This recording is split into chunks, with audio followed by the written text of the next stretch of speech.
तो दोस्तों अब हम आते हैं एपर्चर के ऊपर। एपर्चर हमारे फोटोग्राफी में बहुत बड़ा रोल प्ले करता है। याद रखें, अगर आपको कोई बोल रहा हो कि भैया पीछे बैकग्राउंड ब्लर करना है, अगर आपको कोई बोल रहा हो कि भाई मैं स्टेज में फोटोग्राफी करता हूं और मेरी फ़ोटो ब्लर हो जाती है, अगर आपको कोई बोल रहा है कि यार मेरी फ़ोटो थोड़ी सी ब्लर दिखाई देती है, तो इसमें मैक्सिमम रोल जो होता है वो होता है एपर्चर का। और हम समझते हैं एपर्चर कहाँ होता है। जिस तरीके से हमने आपको बताया कि शटर स्पीड होता है आपके कैमरे में, उसी तरीके से एपर्चर होता है आपके लेंस में। अब एपर्चर क्या है इसे पहले समझते हैं। दोस्तों एपर्चर होता है आपके लेंस के अंदर का ये होल। तो दोस्तों देख सकते हैं ये जो लेंस के अंदर ये एक जो छेद है यहाँ पे, इसे मैं दिखाता हूँ इस तरीके से, जैसे ये छोटा और बड़ा हो रहा है। तो ये जो लेंस है इसके अंदर का ये जो छेद है जिसके थ्रू लाइट कम या ज़्यादा आती है, या इस छेद के थ्रू लेंस के अंदर का यह जो होल है इसके थ्रू हम लाइट को कम या ज़्यादा ला सकते हैं। इस तरीके से शटर स्पीड बढ़ाने से लाइट कम आती है और शटर स्पीड कम करने से लाइट ज़्यादा आती है। उसी तरीके से अगर हम एपर्चर बढ़ा दें तो लाइट कम आएगी, एपर्चर हम कम कर दें तो लाइट ज़्यादा आएगी। एपर्चर कम करने से मेरा मतलब है, अगर हम एपर्चर नंबर यानी कि एफ नंबर, सपोज मेरे पास जो एपर्चर है यहाँ पे आप देख सकते हैं कि यहाँ पर एक होल है जिसमें हमारा एपर्चर एफ नंबर जो है वो है 5.6 का। तो यहाँ पे देखिए एपर्चर नंबर जहाँ जहाँ कम हो रहा है, इन द सेंस होल बड़ा हो रहा है। एपर्चर नंबर जहाँ जहाँ बढ़ रहा है, यानी कि 5 से 8 में जा रहा है, 11 में जा रहा है, 16 में जा रहा है, 22 में जा रहा है, तो हमारा जो छेद है वो छोटा हो रहा है, हमारे जो लेंस का होल है वो छोटा हो रहा है। तो जब लेंस का होल छोटा होगा तो क्या होगा, लाइट कम आएगी। दूसरी बात, ब्लर कम मिलेगा, आपको डीप डेप्थ ऑफ फील्ड मिलेगा, शैलो डेप्थ ऑफ फील्ड नहीं मिलेगा।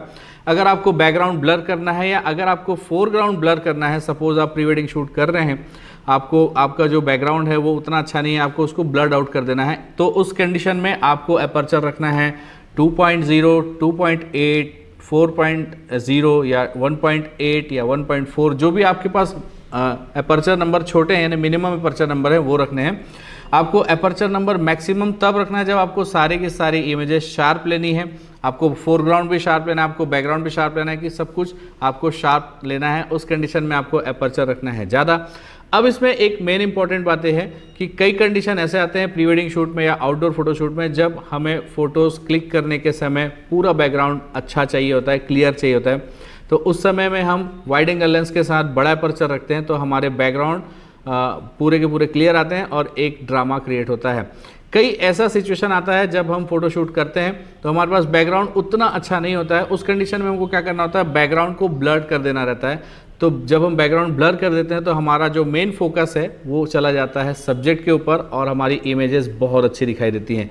चलिए मैं आपको सबसे पहले इसका एक एग्जांपल दिखाता हूँ सिंपल सा। एंड आपको आज कुछ फ़ोटोज़ क्लिक करने हैं जिसमें बैकग्राउंड ब्लर होना चाहिए और कुछ फ़ोटोज़ क्लिक करने हैं जिसमें उसी फ़ोटो का बैकग्राउंड ब्लर नहीं होना चाहिए। तो उसके लिए सबसे पहले मैं आपको एक इमेज दिखाता हूँ। यहाँ पे देख सकते हैं मेरे पास एक इमेज है, देखिए यहाँ पे एक टॉय है, टॉय का इमेज हमने क्लिक किया हुआ है, सेम फोटो है, बट यहाँ पे एक इमेज जो है मेरे राइट साइड वाली जो इमेज है इसमें मैंने f1.8 पे क्लिक किया हुआ है। एंड यहाँ पे लेफ्ट साइड में जो इमेज है वही इमेज है, उसे मैंने f11 में क्लिक किया हुआ है। ये मेरी क्लिक हुई फ़ोटो नहीं है, जिनकी भी क्लिक की हुई फ़ोटो है उनको इस फोटो का क्रेडिट हम देते हैं। एंड ये सिर्फ एक एग्जांपल के लिए हमने लिया है। तो यहाँ पे आप देख सकते हैं कि ये जो फोटो है इसमें एपर्चर से कितना फ़र्क पड़ रहा है। सारी की सारी सेटिंग ऑलमोस्ट सेम है, बट एपर्चर के कारण आपको इतना फ़र्क दिखाई देता है। तो दोस्तों इस तरीके से आप एपर्चर आगे पीछे करके कुछ फ़ोटोज़ क्लिक करिए, कुछ एकदम मिनिमम एपर्चर में, कुछ मैक्सिमम एपर्चर में।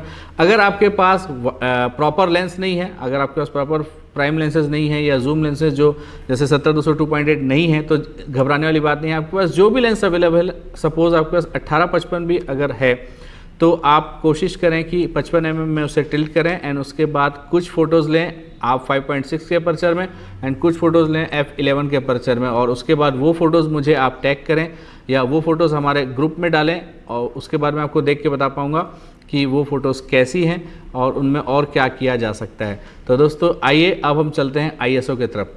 तो दोस्तों मैं ISO की अगर मैं बात करूँ तो ISO होता है हमारे कैमरे में, कैमरे के सेंसर में।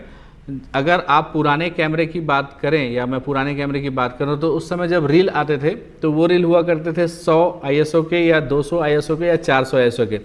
डिजिटल कैमरा आने से सबसे अच्छी बात ये हुई कि हमारे डिजिटल कैमरों में ISO परफॉर्मेंस बहुत बढ़ाया गया।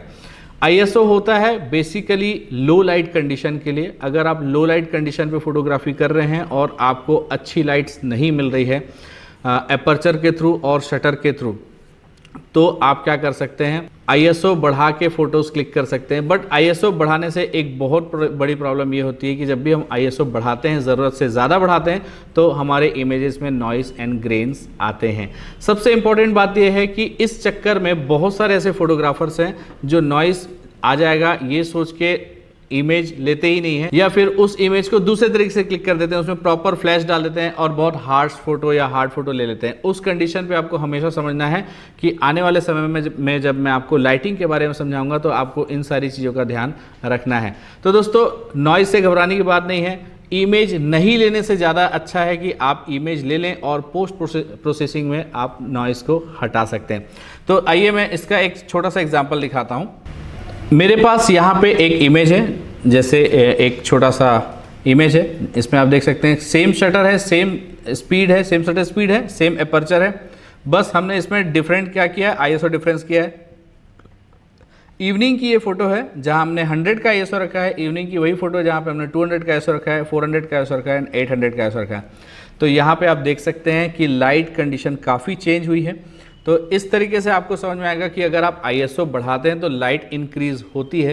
बट इसमें एक पॉइंट ये है कि जब भी लाइट इंक्रीज़ होती तो ज़रूर है, बट उसमें कुछ नॉइज़ भी आते हैं। उसके अलावा जब भी आप ISO बढ़ाते हैं तो नॉइज़ के साथ साथ एक और प्रॉब्लम आती है, वो होती है कलर फेडिंग की। यानी आप कोशिश करें कि आप मिनिमम ISO में क्लिक करें, अदरवाइज़ आपके इमेजेस में कलर फेड भी होंगे। जैसा कि आप इस इमेज में देख सकते हैं कि इमेज नंबर 1 में हमारा जो स्काई है उसके जो कलर हैं वो बहुत ज़्यादा अच्छे हैं। वहीं इमेज नंबर 4 जो है, जिसमें हम 800 ISO में हमने क्लिक किया हुआ है, उसका जो स्काई है उसमें लाइट तो बढ़ गया, लेकिन वो थोड़े से फेडेड हो गए, उसके कलर थोड़े से फेडेड हो गए। तो घबराने वाली बात नहीं है, हम आगे चल के देखेंगे कि किस तरीके से हम ज़्यादा ISO में भी फ़ोटो क्लिक कर सकते हैं और कम ISO में भी फ़ोटो क्लिक कर सकते हैं। इसके लिए मैं आपको आने वाले हमारे और जो एपिसोड्स होंगे उसमें बताऊंगा। फिलहाल ये 3 चीज़ें आई होप आपको समझ में आई होंगी। आप कुछ इमेजेस क्लिक करें और उसके बाद बताएं आपको क्या प्रॉब्लम जाता है। तो दोस्तों, ये था हमारा आज का पहला एपिसोड हमारे 30 डेज कोर्स का। आई होप आपको समझ में आया होगा। अगर आपको कोई प्रॉब्लम हो रही है तो आप हमें हमारे फेसबुक ग्रुप में मैसेज करें कि आपको इससे रिलेटेड और क्या जानकारी चाहिए। वैसे मैं आपको बता दूं कि कल जो सेकेंड डे का कोर्स होगा उसमें मैं फर्स्ट डे के इस चैप्टर को थोड़ा सा रिवाइज करूंगा और साथ ही साथ आपको बताऊंगा कि किस तरीके से आपको वाइट बैलेंस रखना है आउटडोर पे, किस तरीके से आपको फोकस रखना है आउटडोर कंडीशन पे। तो दोस्तों, आज के एपिसोड में इतना ही। हम मिलते हैं कल के हमारे एपिसोड में एंड बाय बाय।